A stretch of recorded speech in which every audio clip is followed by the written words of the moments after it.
All right. Good morning. Good evening. Good afternoon. Wherever you're at, however that goes. I know you heard that before. Just throwing a little shot in there. Um, I want to touch on a quick topic today, talking about men, right? And it's dating, but not necessarily just relegated to dating, but men's need for validation, right? A lot of the times, okay, so let me start off like this. First of all, welcome to Perspective Wisdom. I'm your host, Collins Johnson. And I wanted to touch today on a topic that I caught on another YouTube channel. The YouTube channel is called Roommates, The Roommates. It's actually a pretty good channel. He touches on a lot of different things. And every now and then, you don't 100% agree with everybody and everything that they say. So this is one of those times where I take a little bit of time out of, you know, my day to shed some more light on the situation through personal experience. And that's why you come to Perspective Wisdom. So anyways, the topic was when she says I'm not good enough, for her, right? When you're trying to date. Now, a lot of men get stuck right there, and a lot of men don't, right? There's no real number that you can give because it can go both ways. But here's the part that a lot of people fail to talk about. There's a very deep rooted and psychological issue that comes along with that. It's not just as simple as saying, hey, get up off your tail, don't worry about her, there are plenty more fish in the sea, so forth and so on. You know all the cliches, all the sayings and stuff. The deep rooted issue is that this comes from childhood, right? There's no validation. And despite what you think and your own personal situation, when a man is attracted to a woman, right? I'm talking in this dynamic. So for my other people, don't feel no type of way. I'll touch on your dynamic if you want me to, because I understand from all sides.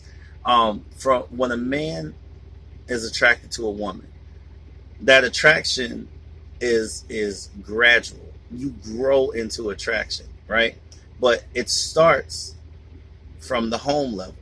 So your first understanding of what a woman is and how a woman is supposed to conduct herself, so forth and so on, comes from the mother or the grandmother or the auntie, whoever was the woman that took care of you and your family. Now, if you didn't have a woman to take care of you, then this poses problems later on in life when you start hitting puberty. And coming into liking girls and stuff like this.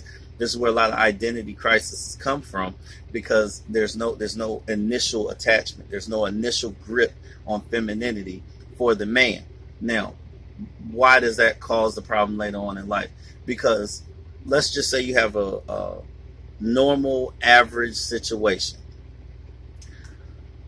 You have a woman in your life, mother, grandmother, or auntie, or foster mother, however you want to say it. Nonetheless, it's a female in your life that raised you or was around you a lot. That woman teaches you about women, right? Indirectly, just through her actions and you interacting with her and stuff like that.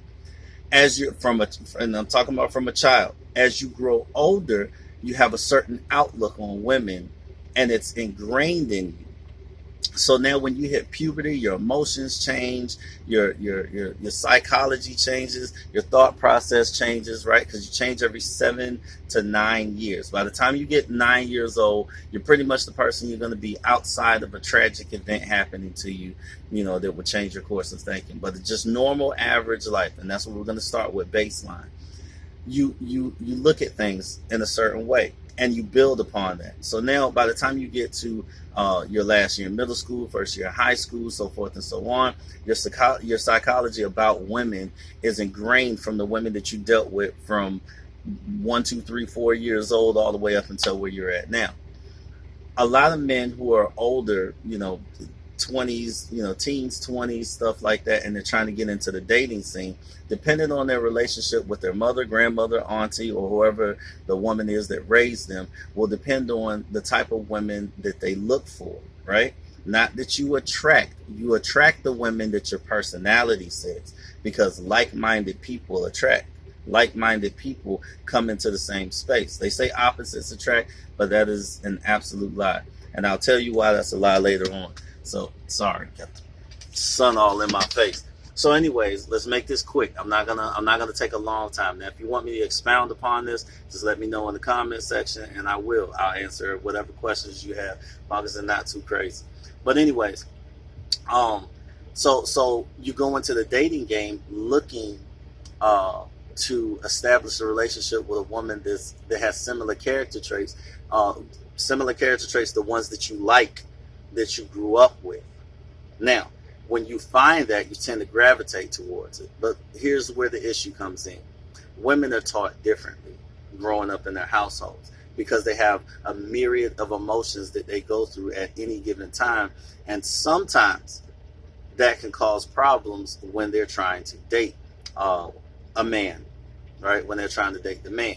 And when the man is not solid in his foundation of understanding of women, then that's where the dating issues come from. It is not as simple as just saying, oh, there are plenty of fish in the sea.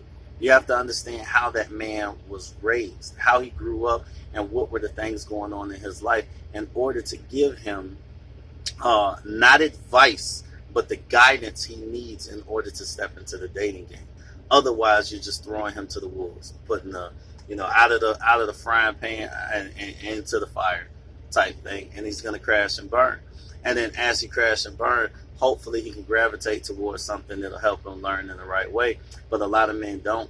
A lot of men don't have that because manhood is something that is misunderstood in this society. What they tell you a man is the exact opposite of what you're supposed to be. And just a flash into the next video, not next video as in the next one I put out, but the next video that's pertaining to this topic is a way of alleviating competition, right? Because competition is what drives things in this culture, in this society. And if you can alleviate the competition, if you can minimize the competition in whatever area or field it is that you step into, that's a benefit for you. So most people don't want to encourage you or give you the right type of advice or guidance or something that will cause you to be on the same level or above them. Understand that. So now, when you're going to talk to people to figure things out, whether it's business, whether it's dating, whether it's marriage, whether it's any of those things, most of the people, the majority of the people are going to try to take you out of the competition.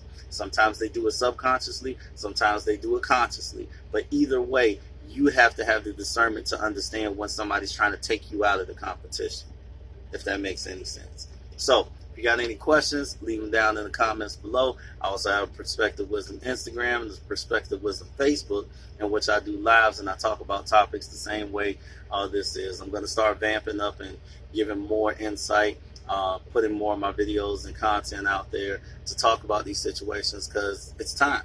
It's time. We're in this is the 2020 year of revealing everything. So we're going to start revealing a lot of the hidden knowledge, hidden secrets, hidden understandings. I hate saying secrets, so take that word with a grain of salt. And we're going to start talking about some of these hidden philosophies that people are trying to, invoke over you because words are spells, right? So that's why they talk so much, because they're trying to keep you under certain spells, to keep you in certain realms. And I don't necessarily mean this in a spiritual form or aspect. I mean it in a very natural sense, in the very way that you live your life. And you got to listen to what people say to you. You got to watch their actions, but you also got to be discerning enough to listen to what they're not saying. That's why you have to continuously study and learn things. But anyways, we'll go into all of those things. These will all be, separate videos. If you got any questions, down in the comments below. Talk to y'all later.